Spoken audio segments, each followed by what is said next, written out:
Il n'y a pas d'endroit où vous pouvez vous cacher ou fuir les défis de la vie. Pour transcender ces défis, vous devez être prêt à vous réinventer, à développer un nouveau point de vue, une nouvelle attitude envers la vie. Stagner ou rester inactif face à l'adversité ne fera que vous affaiblir et vous distancer davantage de vos objectifs. L'inaction génère un cycle toxique de désespoir et d'anxiété, car sans action, il n'y a pas de changement ni de progrès. Il ne s'agit pas de l'environnement dans lequel vous vous trouvez, mais de la discipline que vous appliquez à votre vie. Il n'y a pas de raccourci vers l'excellence, et votre manque de détermination et de réflexion est ce qui vous retient. Peut-être commencez-vous la semaine avec de bonnes intentions, mais à mi-chemin, votre élan s'est évaporé. Le simple espoir ne suffit pas, vous devez agir activement pour réaliser ce que vous voulez. Ne vous laissez pas décourager par les instincts négatifs qui cherchent à vous abattre. Vos rêves ne se réaliseront pas d'eux-mêmes. Ils nécessitent un effort conscient et continu de votre part. Luttez contre la procrastination et agissez malgré l'hésitation. Affrontez vos peurs et faites un pas en avant. Ne laissez pas votre esprit être submergé par des pensées négatives ou improductives. Ne retardez pas les actions en attendant le moment parfait. Faites ce que vous redoutez de faire. Si vous ne voulez pas courir, courez. Si vous ne voulez pas nager, nagez. Si vous ne voulez pas étudier, étudiez. C'est ainsi que vous commencez à renforcer votre esprit. Le chemin de la croissance est difficile et inconfortable, mais en faisant chaque jour quelque chose qui vous effraie, vous grandirez. Comprenez que le prix à payer pour réaliser vos rêves sera plus élevé et plus difficile que prévu. Soyez prêts à combattre et à rester engagés dans la course, quel que soit le prix. Ceux qui réussissent dans la vie prennent des mesures offensives. Ils n'adoptent pas une posture défensive. Ne reculez pas face aux défis, relevez-vous et affrontez-les. Commencez à vivre différemment, à évoluer vers la meilleure version de vous-même. C'est vous, et vous seul, qui avez le pouvoir de déterminer le cours de votre vie.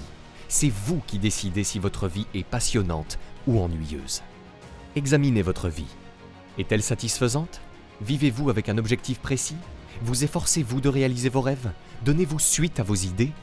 Utilisez-vous pleinement votre potentiel? Sortez de votre zone de confort et défiez-vous. Apprenez de nouvelles choses. Faites de votre vie une aventure. Si vous avez un rêve, une idée qui a été laissée de côté, il est peut-être temps de le reconsidérer, de l'évaluer à nouveau et de décider de le réaliser. C'est votre responsabilité, c'est la raison de votre existence. Vous devez déterminer la direction de votre vie. Préparez votre esprit comme si vous vous approchiez de la fin de votre vie. Ne repoussez rien à plus tard. Faites chaque jour le bilan de votre vie. Celui qui donne chaque jour la dernière touche à sa vie ne manque jamais de temps. Ne vous laissez pas exaspérer, vaincre ou décourager par le fait que vos journées ne sont pas remplies d'actions sages et morales. Mais relevez-vous lorsque vous tombez, réjouissez-vous d'agir en tant qu'être humain, même de manière imparfaite, et adhérez pleinement à la quête à laquelle vous vous êtes engagé. Supposez qu'un Dieu vous annonce que vous allez mourir demain ou après-demain. À moins d'être un parfait lâche, vous ne vous chamaillerez pas pour savoir de quel jour il s'agit. Quelle différence cela pourrait-il faire? Reconnaissez maintenant que la différence entre les années à venir et demain est tout aussi minime. J'ai vu ce qui se passe dans le cerveau. Vous allez aggraver la situation de votre cerveau. Ce que je vais faire, c'est rendre mon monde intérieur plus réel que mon monde extérieur. Certains jours sont plus faciles que d'autres, mais je ne vais pas abandonner. Je ne le ferai pas. Je veux dire que si je dois me réserver du temps, alors je suis tout à fait d'accord pour avancer pas à pas. Vous ne pouvez pas devenir impatient en faisant cela. Vous ne pouvez pas être frustré. Vous ne pouvez pas être rancunier. Vous ne pouvez pas forcer ou contrôler les choses en faisant cela. J'ai vu ce qui se passe dans le cerveau. Tôt ou tard, vous commencez à comprendre que ce n'est pas ça. Et tout d'un coup, vous commencez à suivre les instructions et vous vous dites « Waouh, c'était vraiment facile. Qu'est-ce que je faisais jusqu'à présent ?» Tout sauf la formule. Vous faisiez tout sauf la formule à votre manière. Votre esprit analytique vous dit d'arrêter. C'est trop dur, vous n'y arriverez jamais. C'est vrai. Ce sont exactement les choses qui se dressent entre vous et votre avenir. Et chaque fois que vous prenez conscience que vous faites cela et que vous vous calmez, c'est une victoire. Il y a 2 compétences que vous devez maîtriser pour vivre votre vie comme vous l'entendez. Pour avoir une vie extraordinaire, pour moi une vie extraordinaire est une vie à vos conditions. Ce n'est pas ma vie, c'est ce qu'elle est pour vous. Pour certains, c'est une clôture blanche et 3 enfants. Pour d'autres, c'est monter une grande entreprise. Pour d'autres, c'est être auteur. Il y a tellement de choses différentes. C'est la poésie, la musique. Chacun doit trouver ce qu'il aime vraiment. Mais les compétences qu'il faut maîtriser pour vivre sa vie comme on l'entend sont la science de l'accomplissement. C'est ce que vous décrivez. Comment faire pour concrétiser ce que j'envisage? Ce sont des stratégies qui ont fait leurs preuves. Il existe certaines règles du jeu si vous voulez être en bonne santé et avoir beaucoup d'énergie.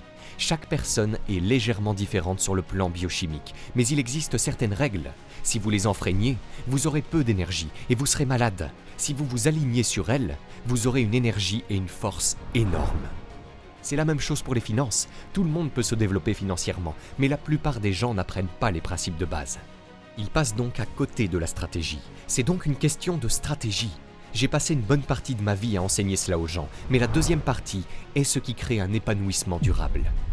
Comme vous l'avez dit, je dis toujours que le progrès est synonyme de bonheur. Si nous ne progressons pas, nous ne sommes pas heureux. Mais il n'est pas nécessaire de progresser à chaque instant et de s'en rendre compte. C'est un autre point commun entre mon mode de vie et le vôtre, n'est-ce pas? Notre style de vie est la formule que vous avez décrite, mais la formule vraiment ultime, en plus du progrès, est l'appréciation. Vous pouvez progresser, mais vous devez toujours progresser à chaque instant pour être heureux. Nous avons donc besoin de grandir. Ce que vous avez dit est vrai. Fondamentalement, tout ce qui existe dans le monde grandit ou meurt. Tout univers contribue, ou bien il finit par être éliminé par la nature. Ce ne sont donc pas mes lois, ce sont les lois de la nature. Cependant, pour être heureux, il suffit d'être reconnaissant. Si vous avez $1 milliard et 3 beaux enfants qui vous aiment et un beau mari ou une belle femme, mais peu importe ce que vous avez, si vous n'êtes pas reconnaissant, si vous vivez dans un foyer émotionnel, un rythme habituel d'inquiétude ou de frustration, votre vie s'appelle inquiétude et frustration. Vous pouvez donc faire des progrès tout en étant inquiet et frustré. Ce n'est donc pas seulement ce que vous avez dit, vous devez aussi prendre une nouvelle décision. Je vais vivre une vie différente. J'ai une vision spirituelle de ma vie et cette vision spirituelle est ce que je vais vivre dans un état magnifique, quoi qu'il arrive. Cela ne veut pas dire que je ne serai jamais contrarié, frustré ou énervé. Cela signifie simplement que j'ai une règle de 90 secondes qui me permet de sortir de cette situation aussi vite que possible et de la résoudre à partir d'un endroit magnifique afin d'ajouter de la valeur aux gens qui m'entourent et à moi-même, de sorte que ma propre biochimie en tire profit. Cela ne veut pas dire que l'on progresse en permanence. J'aime le progrès. Je pense que le progrès est synonyme de bonheur, mais ce n'est pas le seul secret. C'est vraiment, pouvez-vous entraîner votre cerveau à apprécier? Parce qu'au milieu de tout ce qui vous énerve ou vous frustre, ou vous fait peur ou vous inquiète, vous effacez toutes les choses pour lesquelles vous pourriez être reconnaissant. Vous pourriez apprécier ce qui est absolument réel, et c'est le problème avec l'esprit. Je veux que vos auditeurs ou vos téléspectateurs réfléchissent vraiment à cela. Vous ne faites pas l'expérience de la vie. Vous faites l'expérience de la vie sur laquelle vous vous concentrez. C'est tout. Si vous vous concentrez sur ce qui ne va pas est toujours disponible. Il en va de même pour ce qui est juste. C'est ainsi que notre focalisation produit nos significations et nos émotions, qui produisent les actions de notre vie. Tout commence donc par les schémas de votre focalisation. Avez-vous tendance à vous concentrer sur ce que vous avez ou sur ce qui vous manque ? La plupart des personnes qui cherchent à progresser ont tendance à se focaliser sur ce qu'elles ont. J'ai eu affaire à des millions d'entre elles au fil des ans. Comme vous le savez tous, j'en suis un. Vous en êtes un, n'est-ce pas? Cette notion de progrès est vraiment importante. Ils se disent « Oh, il faut qu'il ait le prochain truc ». Et c'est vraiment merveilleux, mais ce n'est qu'une façon de faire les choses. C'est comme si vous vous disiez « Attendez une seconde, je vais, qu'il y ait ou non du progrès, chercher le bon dans cette situation. Je vais découvrir ce qu'il y a de bien là-dedans. » Et cela produit un carburant différent pour vivre sa vie.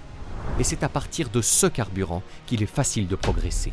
Vous savez, j'avais l'habitude de me dire que je m'énervais vraiment. Mon cerveau devient très vif et rapide et trouve les réponses. C'est vrai, mais quand je suis vraiment dans un bon état, mon cerveau est rapide et j'aime ça.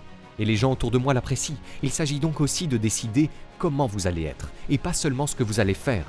Je pense que c'est en combinant ces deux éléments que l'on obtient la qualité de vie que les gens recherchent vraiment. Quand l'adversité perturbe votre équilibre, ne vous laissez pas déborder par l'émotion. Ne vous attardez pas dans l'incertitude, mais retrouvez rapidement votre calme et votre maîtrise de soi. Cette capacité à retourner à un état d'équilibre vous permettra de mieux la contrôler.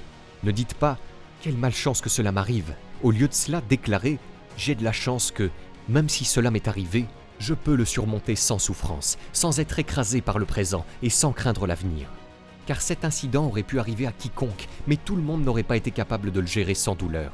Alors, pourquoi insister sur la malchance de l'événement plutôt que sur la chance de votre capacité à y faire face ? Le bonheur et le malheur de l'individu rationnel et social ne dépendent pas de ses sentiments, mais de ses actions. Tout comme sa vertu ou son vice ne sont pas déterminés par ce qu'il ressent, mais par ce qu'il fait. Une réflexion pour ceux qui réussissent aujourd'hui. Agissez selon votre conscience. Traitez les autres comme vous aimeriez être traités. Ne cherchez pas à contourner les règles. Ne trichez pas. Payez vos dettes dès le début. Je crois fermement que nous récoltons ce que nous semons. Vous pouvez payer maintenant ou vous paierez doublement plus tard. Faites donc ce qui est juste. Parfois, notre conscience négative et notre programmation interne nous poussent à penser « Eh bien, je le fais juste cette fois-ci, ça ne compte pas, personne ne le saura. » Détrompez-vous, tout compte. Vous êtes quelqu'un d'important. Je préférerais perdre mon rêve en faisant ce qui est juste plutôt qu'en trichant ou en cherchant à prendre un raccourci pour atteindre mon objectif. Je veux pouvoir me regarder dans le miroir et être fier de qui je suis, et c'est ce que vous voulez aussi. On ne juge pas un homme par ses actes, mais par ce qu'il n'a pas besoin de faire. Et pour déterminer la véritable valeur d'une personne, il faut savoir ce qu'elle fait quand personne ne regarde. Comprenez ceci. Il y a quelque chose de bon dans l'univers qui vous attend, quelque chose qui porte votre nom, et personne d'autre ne peut s'en emparer. C'est à vous. Ainsi, en sachant cela, en sachant que ce que vous cherchez vous cherche aussi, vous ne vous inquiétez pas, vous n'avez pas peur, vous n'êtes pas inquiet que quelqu'un puisse vous le prendre, vous écoutez votre intuition et vous choisissez toujours le bon chemin. Il existe une tendance naturelle à emprunter le chemin le plus facile, vous devez résister à cette tentation. Répétez après moi, s'il vous plaît. Je choisirai toujours le bon chemin. Je ferai ce qui est juste, quelles que soient les circonstances. À présent, vous pouvez découvrir gratuitement 5 idées de chaîne YouTube pour générer 1 000 € par mois sans montrer votre visage, en cliquant sur le premier lien dans la description de cette vidéo. Et si vous avez aimé cette vidéo, cliquez sur le bouton j'aime et abonnez-vous à la chaîne maintenant pour ne rien rater.